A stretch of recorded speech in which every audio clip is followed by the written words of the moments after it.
We Brits love our pets. With 43% of the country owning an animal, 8 million of those are dogs. James Scott is a 36-year-old masseuse. He regularly dresses up his two small dogs, Daisy and Stanley.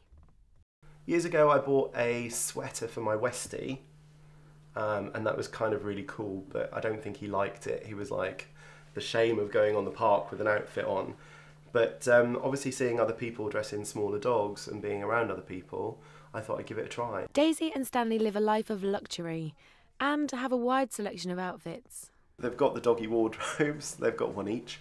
I've got different outfits with different leads, they've got different coloured Swarovski collars, they've got perfume, oh, and the baseball caps, which look incredibly cute actually. There's lots of benefits for dogs wearing clothes, more than just looking sweet in an outfit. For example, Daisy, she's got quite thin fur, and Chihuahuas are known for feeling the cold. People can see them because they're so small, and I do walk them, I don't carry them everywhere. So I tend to, if you're looking down, nobody looks up or down in London, they certainly aren't going to see a small dog. If she's wearing a little outfit or bright pink tutu or whatever, people are going to actually see that, and they'll step away from her so she doesn't get hurt. Hannah Grice is a dog behaviour specialist who believes that owners need to be responsible. My personal opinion on buying a dog as an accessory, I think that's the wrong reason to get a dog. You know, the primary concern is the welfare of the dog. Be sensible, make sure it's appropriate clothing. If they are going to be dressed up, make sure they're in it for just a short amount of time. And the dog is, you know, minimising any sort of stress. I've had people before now say to me, if you want to dress something, why didn't you dress a doll and not a dog?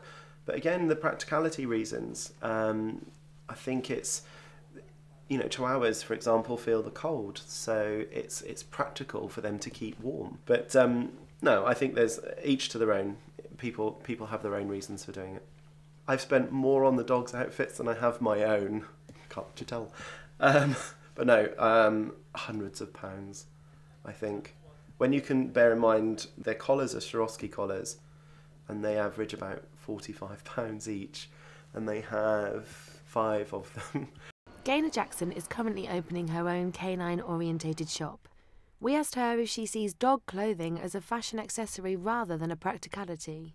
No, not always. I think it's for both of those reasons. I always believe that they all see their dog as a pet and part of the family, and dressing up a dog can be for either reason, to make the dog look pretty and for practical reasons to keep them warm. I do dress up my own dog for that reason, for practical reasons. I think there's a lot of money in the dog clothing industry, and it's getting more and more popular.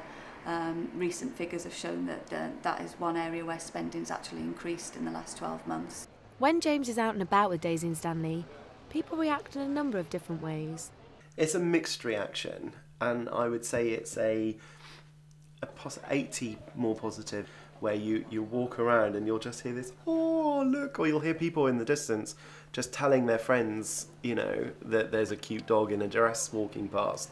And occasionally you will get the, oh look, there's a rat on a lead. You will hear both sides of it. James clearly enjoys dressing up his dogs, but do the dogs enjoy it as much as he does? Well, there are 2 factors involved with people dressing up their dogs. You've got to look at the physiological first. So, for example, for smaller breeds, having a dog coat is actually very sensible, especially in very cold temperatures. However, anyone dressing their dogs up in a dog coat, when it's cold, they've got to look at reducing the walking time, because dogs can easily overheat. Now, that's something that can happen with all breeds and has to be taken into consideration when anyone's dressing up their dog. The second factor is the psychological one. If you've got a dog that from a very young age, as a puppy, has been used to being prodded and poked around in this manner, putting stuff on, be it dog coats or whatever, then he's going to be a lot more tolerant than another dog who has never experienced that before, and suddenly he's being made to wear a designer t-shirt. It's restricted for the dog itself, so that may feel quite stressful for the dog because he can't move around as he should be as a dog. And secondly, if he's always been carried around in a handbag or dressed up in clothing, he's going to find find it harder to communicate with other dogs. If he meets another dog in a dog park and he's dressed in a tutu or whatever it is, that other dog approaching him is going to think, what the heck is this? You know, he has no understanding that this is another dog in a tutu. Daisy's been known to get really excited. It's like when you'd normally pick up a dog lead for a normal dog, you pick the lead up, it thinks it's going out. You pick an outfit up and she gets excited. It's the same thing. In your bag. Under the Animal Welfare Act, dogs are supposed to have 5 freedoms. One of these freedoms is freedom to express itself and freedom to move around. And another is freedom from stress.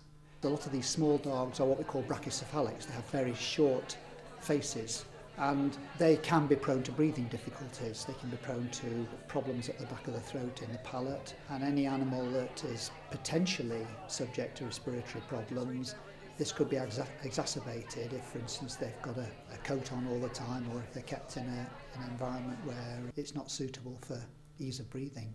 The RSPCA are naturally vocal when it comes to any potential harmful fad, and had this to say regarding the trend.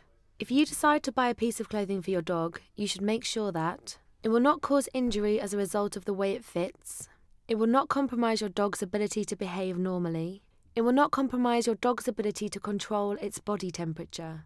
Most importantly, you should not leave a dog wearing any piece of clothing unsupervised. Daisy I used to describe as, she wasn't my dog, she was my friend. And if I could put her essence of her personality into a partner, she would be my perfect partner. Sometimes James takes his dogs out on the town. It's nice that I can go into bars with my dogs, for them to socialise with different people. One, it stops them becoming snappy dogs and behave, and I really do think I'm quite lucky. I think my training's paid off. I think people who take dogs into environments like that really do need to consider the welfare of the animal.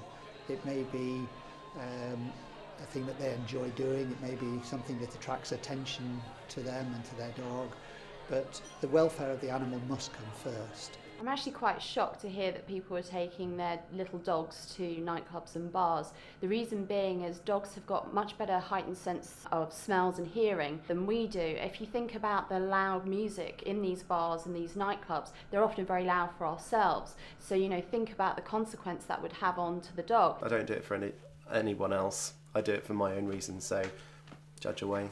I think it's a craze that's actually going to get more and more popular. It's actually going to increase rather than decrease. It's clear that James loves his dogs very much, and with the pet supply industry being worth 70 million in the UK, it seems clear that it's a trend that will continue to grow. Daisy and Stanley won't be short of outfits anytime soon.